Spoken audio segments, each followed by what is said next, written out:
اعوذ باللہ من الشیطان الرجیم، بسم اللہ الرحمن الرحیم۔ Online lectures by Qasim bin Sajjad کے ساتھ آپ کی خدمت میں ایک دفعہ پھر حاضر۔ آج کا ہمارا ٹاپک بہت ہی اہم ہے اور عورت کے حقوق کے بارے میں ہے، اور انشاءاللہ آپ کو اس لیکچر میں وہ نالج ملے گی، وہ کمپوزٹ اور کمپیکٹ نالج ملے گی جو پاکستان میں جتنے بھی قوانین ہیں عورت کے بارے میں وہ سارے آپ کو ملیں گے۔ تو تمام خواتین کے لیے یہ ایک تحفہ ہے آج خواتین ڈے کی صورت میں، اور تمام مرد حضرات، کوئی بھی اگر وہ باپ ہے، ماں کا بیٹا ہے، بھائی ہے یا کوئی بھی ہے، تو اس کو اپنی خواتین کے حقوق کے بارے میں ہر قسم کی نالج ملے گی، کیونکہ خواتین کے جو مسئلے ہوتے ہیں وہ ان کے مرد حضرات ہی ٹیک اپ کرتے ہیں۔ تو اس میں سب سے پہلے میں آپ سے یہ گزارش کروں گا، اگر آپ نے میرا چینل سبسکرائب نہیں کیا تو اس کو سبسکرائب کر لیں تاکہ تمام ویڈیوز آپ تک پہنچ سکیں۔ بیل آئیکن کو ضرور کلک کیجیے گا اور اس کو شیئر بھی فرمائیے گا۔ عورت کے حقوق اگر آپ دیکھیں تو سب سے پہلے اسلام نے دیے۔ اسلام آج سے 1400 سال پہلے ظہور ہوا، اور ہمارے نبی آقا حضرت محمد صلی اللہ علیہ وآلہ وسلم کی صورت میں جیسے بہت سارے قوانین آنے تھے، ان قوانین کی بھی تشریح کی گئی، اور قرآن حکیم میں خواتین کے جتنے بھی حقوق تھے، چاہے وہ کسی بھی صورت میں تھے، چاہے وہ بیوی کی صورت میں تھے، بیٹی کی صورت میں تھے، یا شریعت کے انہیریٹنس کے بارے میں تھے، تو اس کو کلیئر کٹ بتا دیا گیا کہ کیسے کیسے عورت کے جو حقوق ہیں وہ اس کو دیے جانے ضروری ہیں۔ تو آج وومنس ڈے ہے۔ وومنس ڈے 1908 میں پہلی دفعہ امریکہ میں منایا گیا۔ وہاں پر حالات صحیح نہیں تھے، ان کو ووٹ کا حق نہیں دیا گیا تھا، تو جس کی وجہ سے یہ تحریک چلی۔ یہ ایک نئی تحریک ہے، لیکن آپ کو یہ بتانا چاہوں، this credit goes to over Islam and اور ہولی پروفٹ حضرت محمد پیس بی اپون ہم، کہ انہوں نے اس کے لیے ایک جنگ لڑی۔ اگر حضور پاک کا آپ کردار دیکھیں تو انہوں نے جس طرح اپنی بیویوں کے ساتھ، اپنی بیٹیوں کے ساتھ اور دوسری خواتین کے ساتھ جو طریقہ کار اختیار کیا، تو ہمارا سر فخر سے بلند ہو جاتا ہے کہ ہم کہتے ہیں کہ ہم اس پیارے نبی کی امت میں شامل ہیں۔ تو حالات اس طرح تھے کہ زندہ درگور کر دیا جاتا تھا خواتین کو۔ اس سے پہلے اگر آپ کوئی بھی ڈائنیسٹیز دیکھیں، 1789 میں پہلی دفعہ یہ جمہوریت آئی، لیکن اس سے پہلے بادشاہت تھی، تو بادشاہت کے دور میں بھی کبھی بھی خواتین کو کوئی حقوق نہیں دیے گئے۔ تو پاکستان میں جو 1947 میں آ کر معرض وجود میں آیا، اور پاکستان میں کیا کیا حقوق ہوئے، کیونکہ آل انڈیا پاکستان اس وقت نہیں تھا، آل انڈیا تھا، اور یہاں پر حکومت انگریزوں کی تھی، تو ایک غلام قوم کے لیے جو قوانین بنایا گیا اس میں کیسے کیسے ڈیفرنٹ چیزیں آئیں، اور آج الحمدللہ ہر قانون میں عورت کا ایک حق رکھا گیا ہے۔ عورت کے ساتھ زیادتیاں تو ہوتی رہتی ہیں، وہ کہتے ہیں کہ اس کو آدھا شریعت میں حق گواہی کی صورت میں دیا گیا، اور آدھی ہی جائیداد دی گئی، اگر بیٹی کو دی گئی ہے، بیٹے کو زیادہ دی گئی ہے۔ اس پر بھی میں آپ کو کلیئر کرتا ہوں کہ وہ جو آدھا حق ہے اس کو پھر اپنے خاوند سے بھی مل جاتا ہے، اور وہاں سے بھی پراپرٹی آ جاتی ہے، جس کی وجہ سے یہ بات ثابت ہوتی ہے کہ اسلام نے کسی کا حق ختم نہیں کیا۔ آدھی جائیداد ادھر سے ملی، آدھی ادھر سے ملی، اور حق مہر کی صورت میں بھی اس کو ملی جو مرد کو حق مہر نہیں ہوتا۔ تو یہاں سے یہ بات کلیئر ہو جاتی ہے کہ اسلام نے کسی کے ساتھ کبھی کوئی زیادتی نہیں کی۔ آدھا حق اگر بیٹی کو ملا ہے تو اس کو ایک پورا حق ملا ہے کہ وہ اپنے جسم اور اپنی خدمات کے عوض کوئی بھی حق مہر وہاں سے لے سکتی ہے۔ اس کے لیے ضروری نہیں ہے، وہ اتنی جائیداد بھی مانگ سکتی ہے کہ میں اس صورت پہ شادی کروں گی کہ مجھے حق مہر میرے باپ سے بھی زیادہ دے دیا جائے جو مجھے باپ سے ملنا تھا۔ تو اس حق مہر کی صورت میں عورت کو مزید پروٹیکٹ کیا گیا، لیکن یہ آدھا حق بھی پھر اس عورت کو نہیں ملتا۔ تو اس طرح یہ جو رائٹس ہیں وہ بہت ہی ضروری ہیں، اور law relating to the women in Pakistan بہت ہی زیادہ ضروری ہیں، اور میرے جو لیکچرز ہیں اس میں ماشاءاللہ millions of views of inheritance میں آئے ہیں۔ تو انہیریٹنس میں تو جو حقوق نہیں دیے گئے، اور وہ ہم گائے بگائے اس کو ذکر کرتے رہتے ہیں، تو مسلم پرسنل لا شریعت اپلیکیشن ایکٹ 1937 جو ہے اس میں خاص طور پہ ہمارے جو حقوق ہیں وہ اس میں آگے دیے گئے، اور اس میں جو حق ہے وہ کسی طور پر بھی ضائع نہیں ہو سکتا۔ یہ ہماری انیکٹمنٹ ہے۔ تو rights of women under the constitution of Pakistan 1973 یہ ہمارے لیے تھوڑا سا حیران کن اور پریشان کن ضرور ہے کہ پاکستان 1947 میں بنا، اور لیکن جو اسلامک ریپبلک آف پاکستان پہلی دفعہ جو مارز وجود میں آیا جس میں اسلامی قوانین آ گئے وہ 1973 میں آ گئے. چلے لیٹ ہو گیا لیکن آ تو گیا. تو وہاں پر بھی آپ کو ایکویلٹی بیفور دا لا، عورت کا جو حق ہے وہ اس کو ایکویلٹی دی گئی ہے اور اس کو حق دیا گیا کہ وہ she is equal. Protection against discrimination, وہی پروٹیکشن میں جو ہے ڈسکریمنیٹ نہیں کیا جا سکتا. جیسے نوکری ہے، نوکری میں بھی یہ نہیں کہا جا سکتا کہ صرف مرد حضرات کو ہی دیا جائے گا. اسی طرح رائٹ آف ایجوکیشن ہے، رائٹ ٹو ورک ہے، پولیٹیکل رائٹس ہیں. پولیٹیکل رائٹس تو آپ کے سامنے ہیں. بی بی بے نظیر بھٹو یہاں پر وزیر اعظم بنی اور کوئی بھی شخص یہاں پر ممبر پارلیمنٹ بن سکتا ہے، عورت اپنی اپلیکیشن دے سکتی ہے اور اس طریقے سے وہ آگے فلورش کر سکتی ہے. M N A M P A بھی بن سکتی ہے، ممبر سینٹ بھی بن سکتی ہے، اور کوئی بھی جس چیز کی بھی وہ کوشش کرے اس کا وہ رائٹ ہے. رائٹ ٹو ووٹ یہ بہت اہم تھا. ووٹ دینے کا حق جو عورت کو ہے وہ اسلام میں بھی دیا گیا اور خاص طور پہ کانسٹیٹیوشن آف پاکستان 1973 کے تحت بھی دے دیا گیا. Protection of family rights, family rights آگے چل کے ہم ڈسکس کریں گے. فیملی رائٹس بھی اس کو دیے گئے کہ فیملی رائٹس وہ اپنی مرضی سے شادی کر سکتی ہے، اپنی مرضی سے طلاق لے سکتی ہے. اس کا ماں باپ بہن بھائی اگر عورت کو کہتا ہے کہ نہیں تم اس کے ساتھ رہو تو اس کے پاس یہ رائٹ ہے. رائٹ آف خلا، وہ خلا کسی وقت بھی لے سکتی ہے صرف اس وجہ سے کہ آپ اس کے ساتھ ظلم کرتے ہیں. اور ریسنٹ سپریم کورٹ کی جو اتھارٹی آئی ہے وہ بڑی ہی خوش اسلوب ہے خواتین کے لیے اور ان کے لیے خوشخبری ہے کہ عام طور پہ جو حق مہر تھا وہ چھوڑنا پڑتا تھا بیوی کو، اور وہ چھوڑ کر پھر وہ اپنے رائٹس انفرنج کر جاتی تھی، اپنے رائٹس چھوڑنے پڑ جاتے تھے، حق مہر چھوڑنا پڑ جاتا تھا.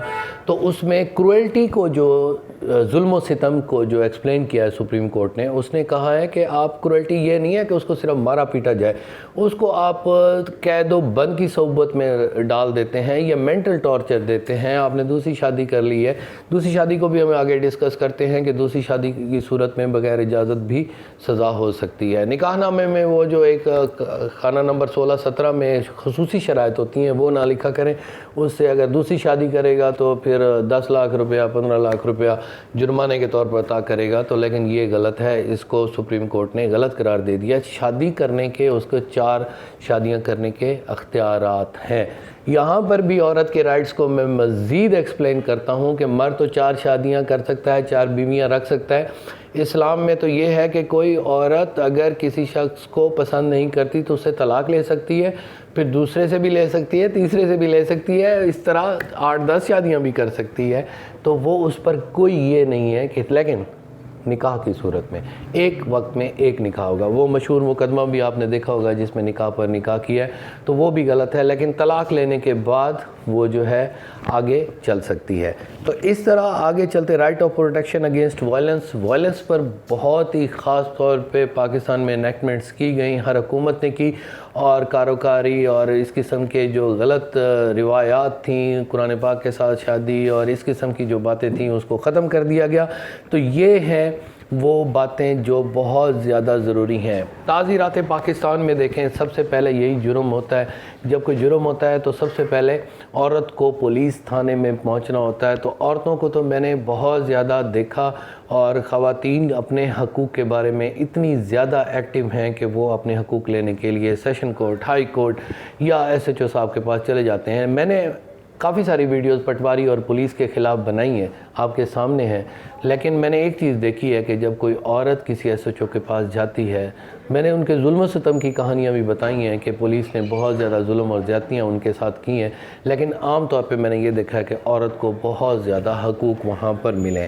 تو سب سے پہلے سیکشن 375 جو ہے یہ وہاں پر موجود ہے، ڈیفائنز دا ریپ، اور جو زیادتی ہوتی ہے اس کے بارے میں 376 ہے. This section provide the punishment of person who commits gang rape. 376 میں ہے. 377 ان نیچرل آفینس کی صورت میں ہے. Section 509 this section deals with the offence of outraging the modesty of women کہ 354 بھی ہے، 354 اے بھی ہے.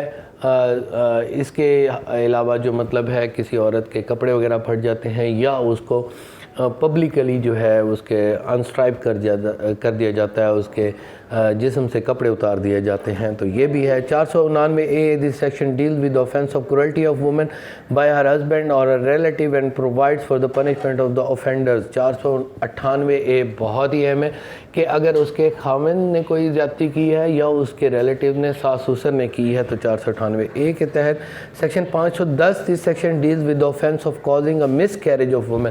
عام طور پہ یہ ہوتا ہے کہ مرد حضرات کسی صورت میں جو بچے ہوتے ہیں تو اس کا مس کیریج کروا دیتے ہیں، بچہ ضائع کروا دیتے ہیں، تو اس میں ساس سسر بھی آ جاتے ہیں، تو سیکشن 510 کے تحت یہ کارروائی کی جا سکتی ہے۔ Section 511 this section deal with offence of attempting to commit offence defined in the PPC۔ اگر کوئی اور نہیں ہے تو کوشش کی ہے تو 511 میں آ جائے گا۔ 517 this section deal with offence of public mischief, تو پبلک مسچیف اگر وہ کرتے ہیں تو 517 میں بھی یہ آ سکتا ہے۔ تو یہ تھا تعزیرات پاکستان میں جو اہم باتیں ہیں۔ 354 بھی اس میں آ جاتا ہے اور بھی بہت سارے اس میں انیکٹمنٹس ہو رہی ہیں۔ جو اور بات خاص طور پہ خواتین کو تعزیرات پاکستان کے علاوہ جو کیسز چل رہے ہوتے ہیں، وہ کرمنل کیسز جو چل رہے ہوتے ہیں وہ CRPC کے تحت 1898 کے تحت چل رہے ہوتے ہیں، تو اس میں جو ہوتا ہے اس میں بھی رائٹس کا پتہ ہونا چاہیے کہ شہادت کس طرح ہوتی ہے، خواتین کو کیسے بلایا جا سکتا ہے۔ سیکشن 154 میں کوئی FIR، عام طور پہ FIR کا لیکچر آپ کے پاس موجود ہے، تو کوئی FIR کرانا چاہتا ہے تو وہ 154 کے تحت خاتون جو ہے وہ FIR کرانے کی حقدار ہے۔ Section 160 this section provides the examination of the witness and specifically that a woman can be examined by a female police officer اور a woman appointed by the court. اس میں بھی اگر عورت کہتی ہے کہ میں مردوں کے سامنے یہ گواہی نہیں دے سکتی، تو عدالت جو ہے اس کا جو پریزائڈنگ آفیسر ہوگا وہ جج و عورت ہو سکتی ہے۔ کتنی خوبصورت بات ہے کہ جیسے مثال کے طور پر ریپ کا معاملہ ہے تو وہاں عورت شرم و حیا کی ایک پیکر ہوتی ہے، وہ ایک زیادتی ہو گئی ہے، مزید وہ اس زیادتی کو پبلکلی لوگوں کے سامنے کیسے ایکسپلین کرے گی، تو سیکشن 160 کے تحت یہ سب کچھ ہو سکتا ہے کہ وہاں پر خاتون مقرر ہو سکتی ہے۔ اور اس کے علاوہ جو ہے سیکشن 165 ہے this section provides for the examination of witness by the police and specifically that a woman can be examined by a female police officer. یہ بھی وہی اسی طرح سیم ہے۔ سیکشن 327 میں اگر آپ آئیں دس section provide for the recording of evidence in the court and specifies that a woman can give evidence in camera in a private or a separate room if she so desires۔ بہت ہی اہم بات ہے۔ اگر عورت یہ کہتی ہے کہ میں ایک علیحدہ کمرے میں بیٹھ کر آپ لوگوں کے سامنے بھی نہیں، ودن کیمرہ یا شوٹ یا کسی دوسرے انداز سے ماڈرن ڈیوائس کے ذریعے میں ایویڈنس کرا سکتی ہوں، یا میں عدالت میں پیش نہیں ہو سکتی تو گھر میں بیٹھ کر، تو وہ بھی اس کا ایک پروسیس بتا دیا گیا۔ دیکھیں جو شرفاء لوگ ہوتے ہیں، زیادتی ہو جاتی ہے تو کافی سارے لوگ اپنی عزت و احترام کو ملوز نظر رکھتے ہوئے وہ یہ کہتے ہیں کہ ہم اس کو مزید ایکسپلائٹ نہیں کرتے، اپنی بدنامی نہیں کراتے، کیونکہ لوگ الزامات لگانا شروع کر دیتے ہیں۔ تو اس کو بھی 327 کے تحت کیا گیا ہے۔ Section 503 this section deals with offence of criminal intimidation and provides for the protection of women against harassment and threats. اس میں اگر اس کو ظلم و ستم اور ہراس کیا گیا ہے تو اس کے لیے بھی یہ سیکشن موجود ہے۔ اس کے علاوہ سیکشن 504 ہے۔ 504 میں offense of intentional insult with the intent to provoke breach of peace and provides for the protection of women against insult and provocation۔ یہ اگر وہ انسلٹ کرتے ہیں، اس کی زیادتی کرتے ہیں روڈ پر یا مارکیٹس میں، تو یہ بھی کلیئر کیا جا سکتا ہے۔ Section 509 this section deals with the offense of outraging the modesty of women and provides for the protection of women against the insult and indecency۔ تو اس طرح یہ 509 میں بھی یہ اگر وہ اس کو اس کے عزت و احترام کے ساتھ زیادتی کرتے ہیں تو یہ سارے جو سیکشنز ہیں وہ اس میں کلیئر کٹ ہے۔ تو یہ فوجداری مقدمات کے بارے میں نے آپ سے ڈسکس کیا کہ فوجداری معاملات میں جو ایشوز ہوتے ہیں وہ اس طرح ہوتے ہیں، اور کس طرح کون کون سی FIR بھی آپ کرا سکتے ہیں، اور جب کورٹ میں پروسیجر آتا ہے تو اس کو بھی کیسے آپ ٹیک اپ کر سکتے ہیں۔ یہ بہت ہی خوبصورت طریقہ ہے جس کی وجہ سے آپ اپنی خواتین کو ان کے پردہ و احترام کے باوجود بھی ایک وٹنس کے طور پر پیش کر سکتے ہیں۔